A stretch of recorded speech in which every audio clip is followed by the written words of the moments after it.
घने जंगल के बीच एक दिन विवान को जमीन पर पड़ा एक चमकदार सुनहरा पंख मिला। वो सामान्य पंख नहीं था, उससे सुनहरी रोशनी निकल रही थी। जैसे ही विवान ने उसे छुआ, उसके चारों ओर बैठे पक्षियों की आवाजें शब्दों में बदल गई। तुम हमारी भाषा समझ सकते हो?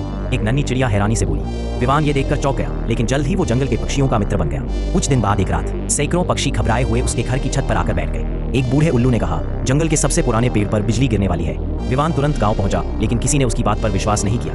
तभी आसमान में हजारों पक्षी एक साथ मंडराने लगे। लोगों ने खतरे को समझा और रात भर मेहनत करके जंगल के चारों ओर सुरक्षा घेरा बना दिया। कुछ ही देर बाद भयानक बिजली गिरी और आग भड़क उठी, लेकिन इस बार लोग तैयार थे। घंटों की कोशिश के बाद आग बुझा दी गई। सुबह होते ही वो सुनहरा पंख अचानक हवा में उड़ने लगा।